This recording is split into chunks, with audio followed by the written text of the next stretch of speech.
Tonight, before you close your eyes and surrender to sleep, I want you to do something that a council of bishops tried to ban in the year 572. Something your priest was permitted to perform in your bedroom, but you were not.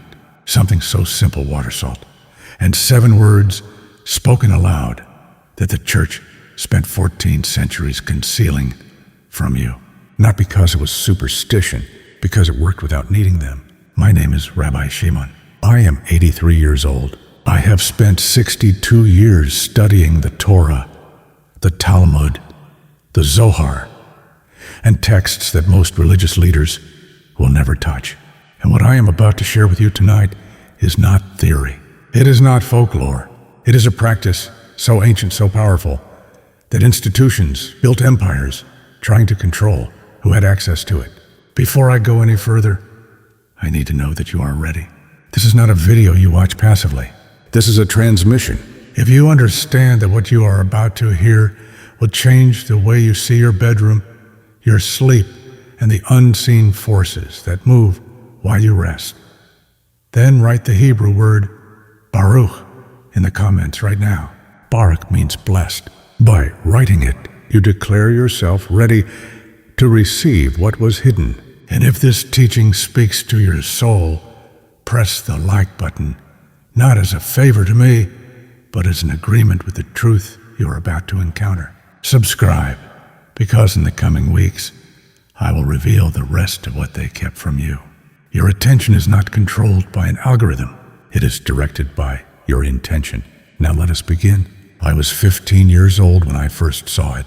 My grandfather, may his memory be a blessing, had taken me to visit a distant cousin in a village so small it had no name on any map. It was deep summer. The heat made sleep impossible. In the middle of the night, I rose to find water. As I passed the room where my grandfather's cousin slept, I saw the doors slightly open. A single candle burned inside.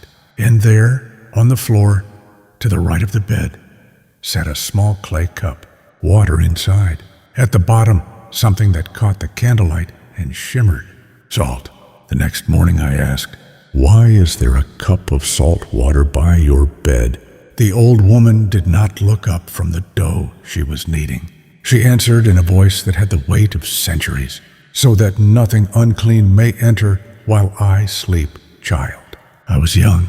I was studying in yeshiva. I thought I knew the scriptures. I said to her, "But that practice is not in the Torah."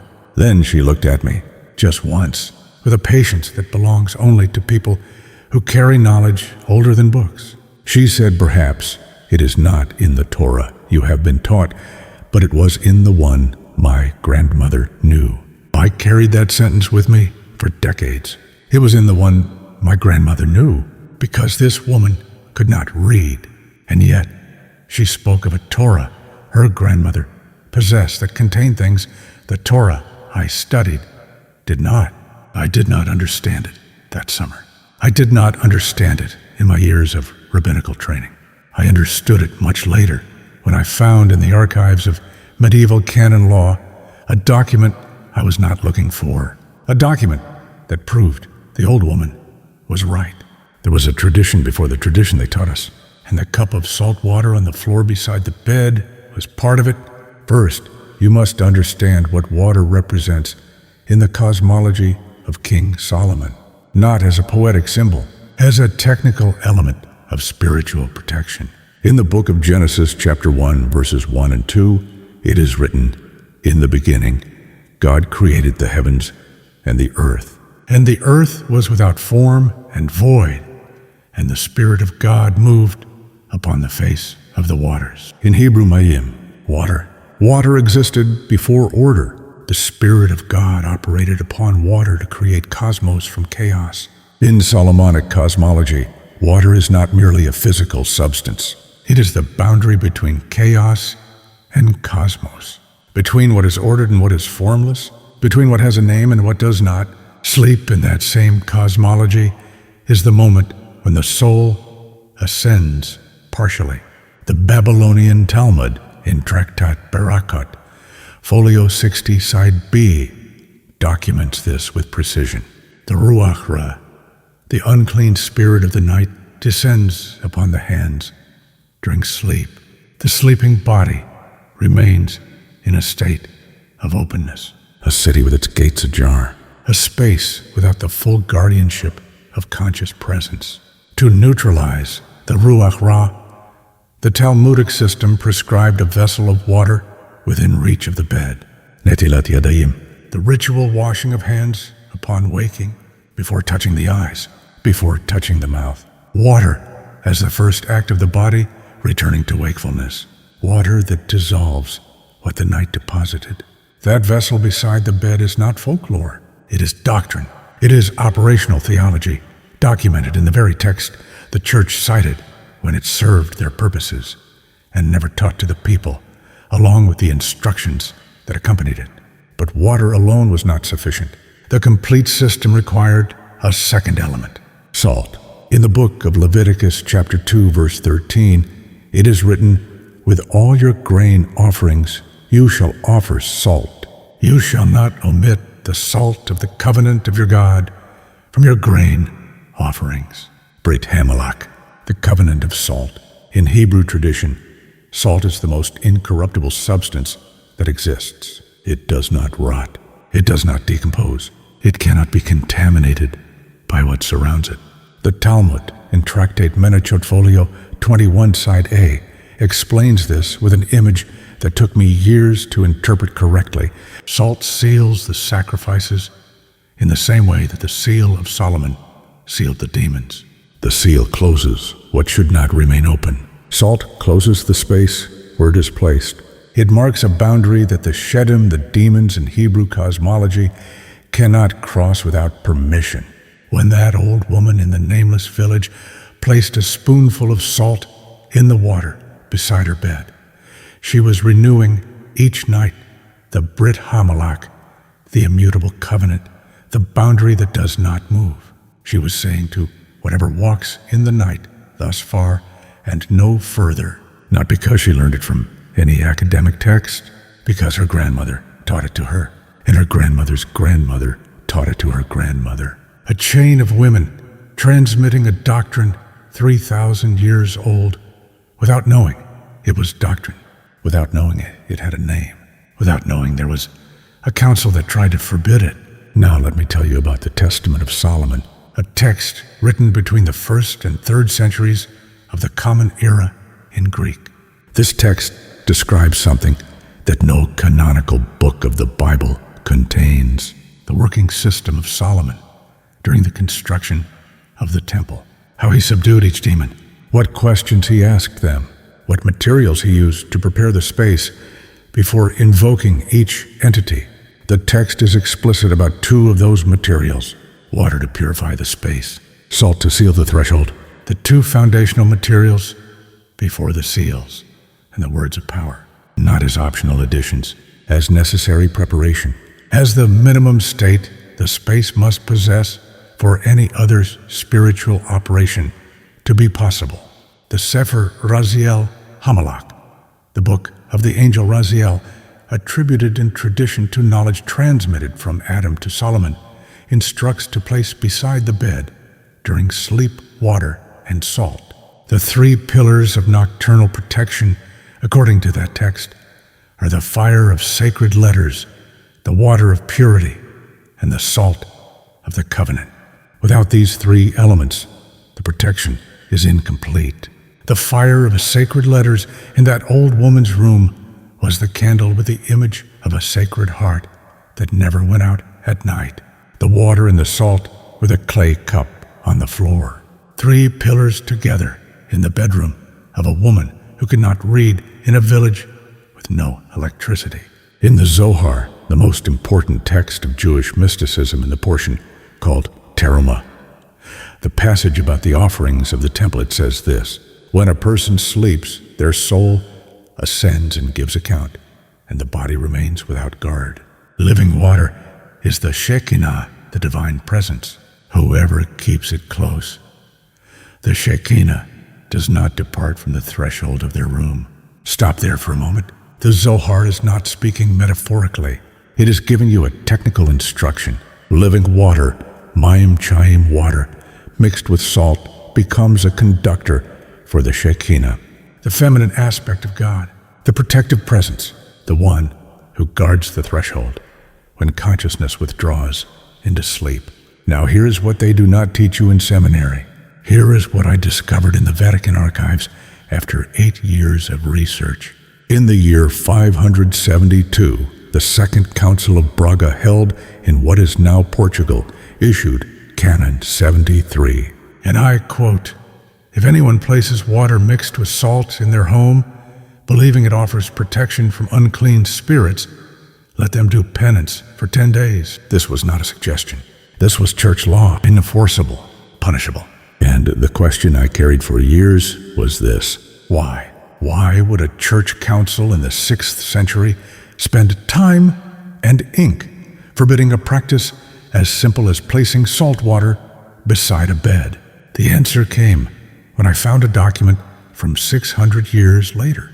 The Corrector of Burchard of Worms, written in the year 1008. Burchard was a German bishop tasked with standardizing penance across Europe. In his manual, there is a section that asks the confessor to inquire, "Have you placed water and salt in your home at night for protection?" If the penitent answers yes, 10 days of fasting, the same penalty, 6 centuries apart. But here is what made my hands shake when I read it. In the same document, Burchard provides instructions for priests, instructions for what the priest should do when visiting the home of a parishioner who reports disturbances at night.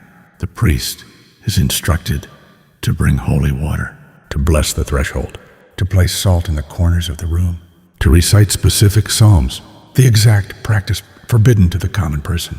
Do you see it now? The church did not believe the practice was superstition. They knew it worked. They institutionalized it. They gave it to their priests as a tool, and they made it a sin for you to do it yourself. Because if you could protect your own threshold, if you could invoke the Shekinah without a priest, if you could seal your space with water and salt and 7 words spoken in your own voice, then you did not need the institution. You did not need the intermediary. You had direct access, and direct access is the one thing no religious institution can tolerate.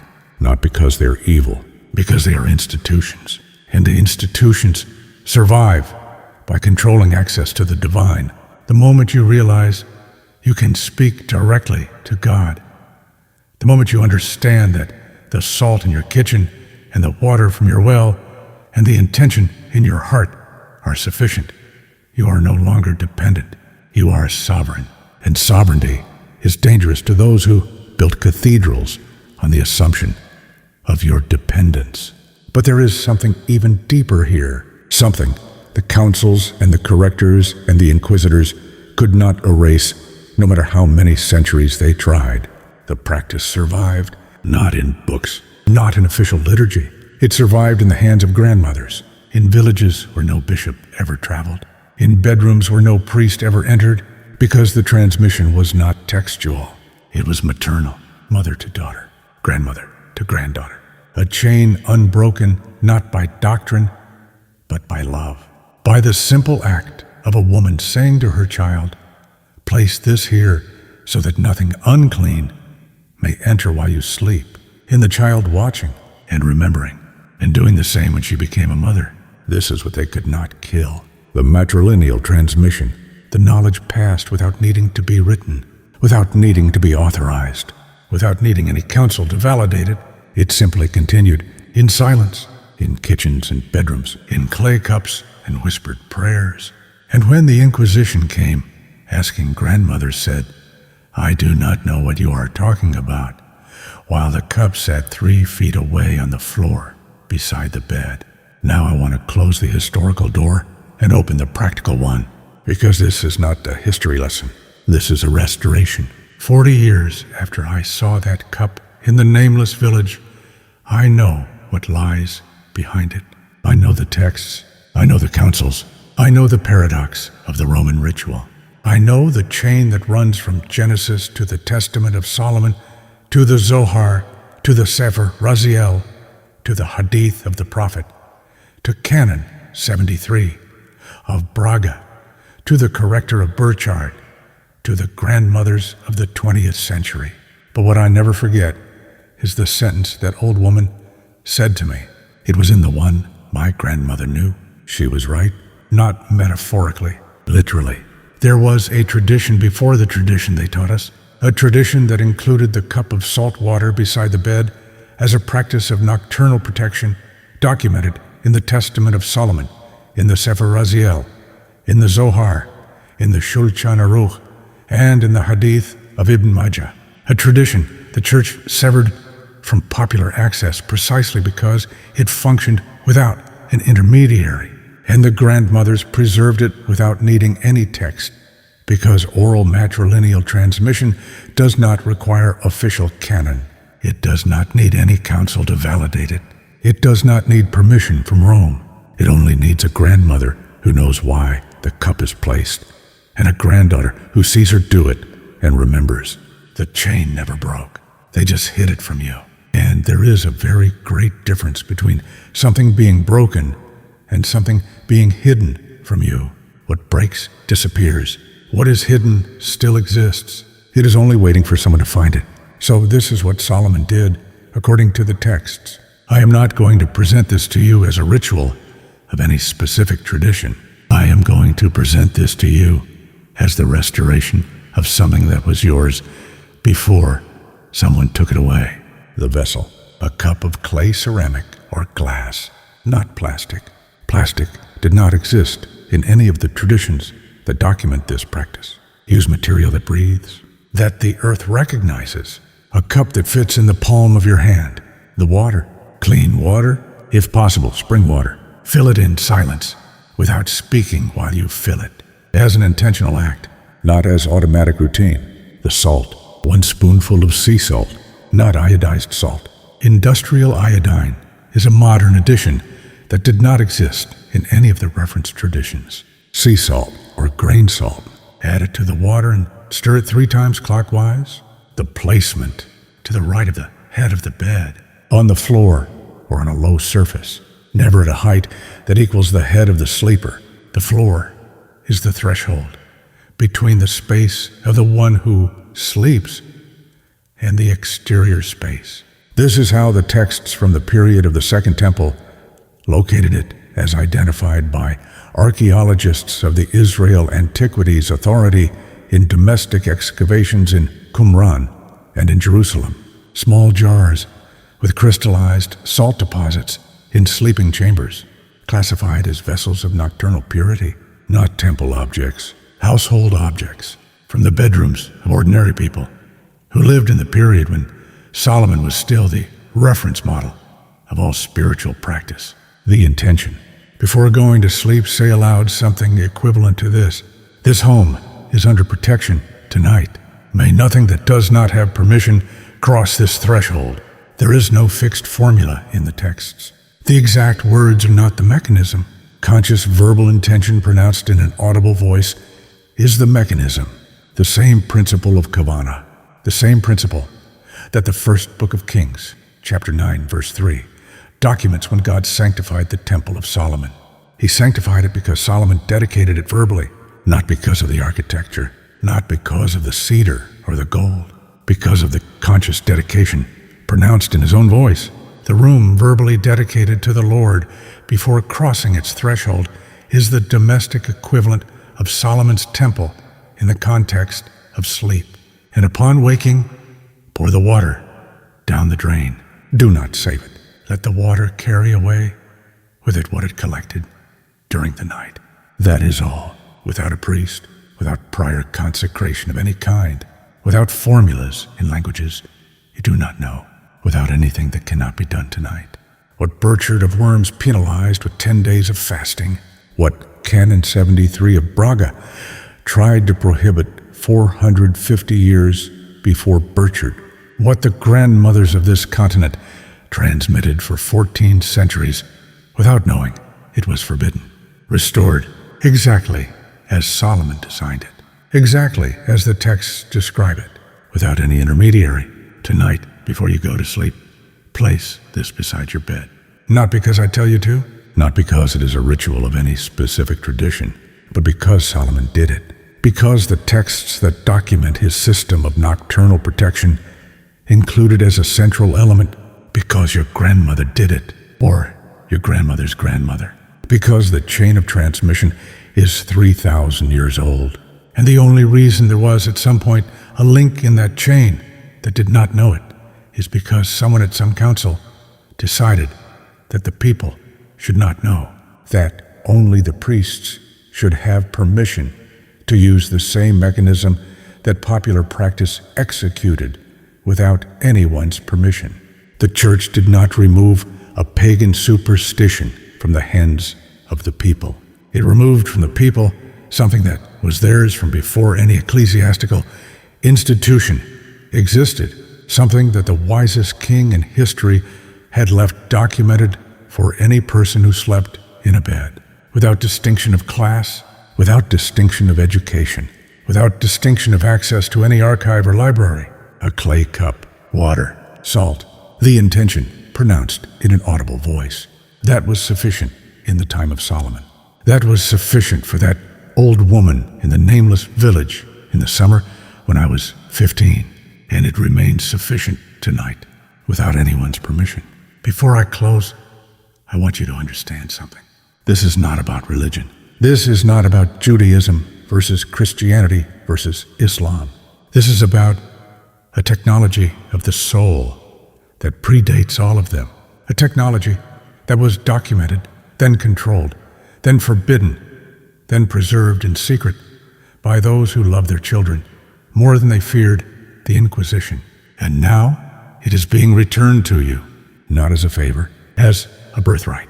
The vessel is waiting. The salt is in your kitchen. The water is in your pipes. The only thing missing is your decision, your kavanah, your conscious intention to reclaim what is yours. And when you place that cup on the floor tonight, when you speak those 7 words aloud, you are not performing a ritual. You are not obeying a rabbi. You are joining a chain 3,000 years long. A chain of ordinary people who understood that the threshold of sleep is sacred, that the hours when the soul ascends are vulnerable, and that protection is not the monopoly of priests. It is the inheritance of every human being who understands that the visible world is not the only world, and that boundaries matter. So do it tonight. Place the cup, speak the words, and sleep under the protection that Solomon himself invoked, not because it is Jewish, not because it is mystical, but because it works, and it always has. The church knew it. That is why they banned it. The grandmothers knew it.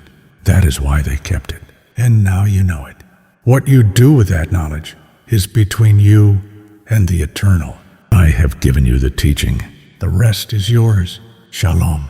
May you sleep in peace. May your threshold be sealed. And may nothing that does not serve your highest good cross into your space while you rest. This teaching is complete. The truth needs no permission.